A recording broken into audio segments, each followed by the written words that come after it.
بسم اللہ الرحمن الرحیم۔ السلام علیکم ورحمۃ اللہ وبرکاتہ۔ آیت نمبر 234 ہے سورہ آل عمران کی اور پارہ نمبر 4 ہے۔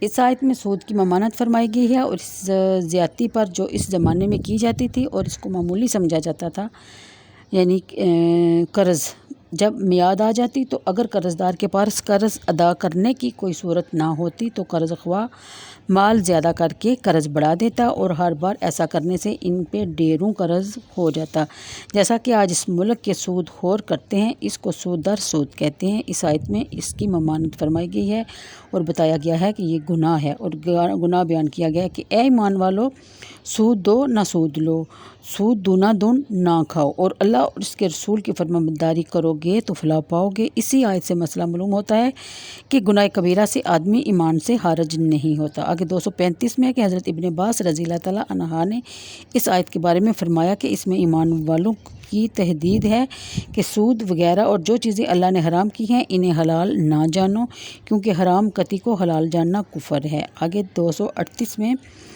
بیان کیا جائے، اس آیت میں جنت کی وسط کا بیان فرمایا جا رہا ہے، یعنی اپنے رب کی بخشش ایسی ہے جیسے اس جنت کی وسط، یعنی کہ اس جنت کی وسط کی طرف جس کی چڑان میں سب آسمان اور زمین آ جائیں، جو پرہیزگاروں کے لیے رکھی گئی ہے۔ یعنی لوگوں نے جو چیز سب سے وسیع دیکھی ہے وہ زمین و آسمان ہی ہیں۔ لوگوں کو سمجھانے کے لیے زمین اور آسمان کا ذکر فرمایا گیا ہے، اور اللہ تعالیٰ فرماتا ہے کہ جو بندہ بہت بڑا گنہگار ہے وہ بھی اگر سچے دل سے توبہ کرتا ہے اور میری رحمت اسی جنت کی طرح وسط ہے، یعنی میں اس کو معاف کر دیتا ہوں اور اس کی بخشش فرما دیتا ہوں، بشرطے کہ وہ آئندہ گناہ نہ کرنے سے توبہ کرے۔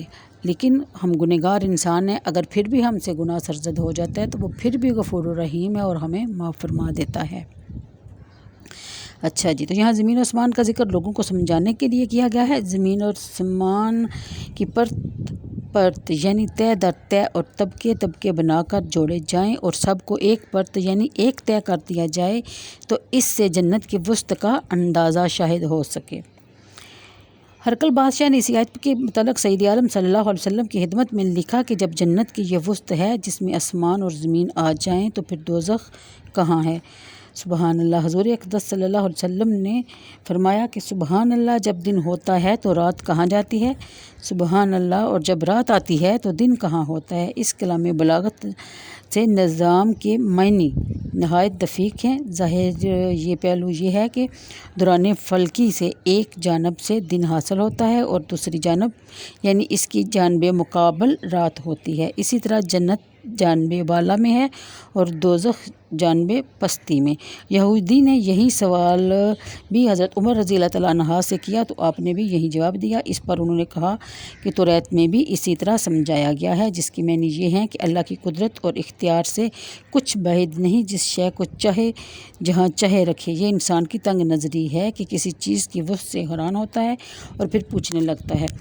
حضرت انس رضی اللہ تعالیٰ عنہ بن مالک عنہ سے دریافت کیا گیا کہ جنت آسمان میں ہے یا زمین میں؟ تو فرمایا گیا کہ کون سی زمین اور کون سا آسمان جو جنت میں سما سکے؟ عرض کیا گیا پھر کہاں ہے؟ فرمایا گیا کہ آسمانوں کے اوپر زیر عرش۔ تو 239 اسی آیت اور اوپر والی آیت سے ثابت ہوتا ہے کہ جنت دوزخ پیدا ہو چکی ہے اور موجود ہیں۔ تو آگے ہے جی 240 میں اللہ تعالیٰ کی راہ میں مال خرچ کرنے کی برکت کے بارے میں حکم ہے، جو ہم پہلے بھی پڑھ چکے ہیں کہ اللہ کی راہ میں اپنا مال خرچ کرنے سے اللہ کی رحمت اور برکت حاصل ہوتی ہے۔ 242 میں ذکر ہے کہ اگر ہم سے اگر کوئی گناہ سرزد ہو جائے تو سچے دل سے توبہ کرنے اور آئندہ نہ کرنے کا پختہ ارادہ کر لیا جائے، توبہ قبول ہو جاتی ہے۔ 243 شان نزول تہیان خرمہ فروش کے پاس ایک حسین و جمیل عورت خرمے خریدنے آئی۔ اس نے کہا کہ یہ خرمے اچھے نہیں، اچھے خرمے اندر پڑے ہیں، میں وہاں سے لا کر دیتا ہوں۔ اسی بہانے سے وہ اس عورت کو مکان کے اندر لے گیا اور جا کے اس کی نیت خراب ہوگی، پکڑ کر اس نے اس کو اپنے ساتھ لپٹا لیا اور منہ چوم لیا۔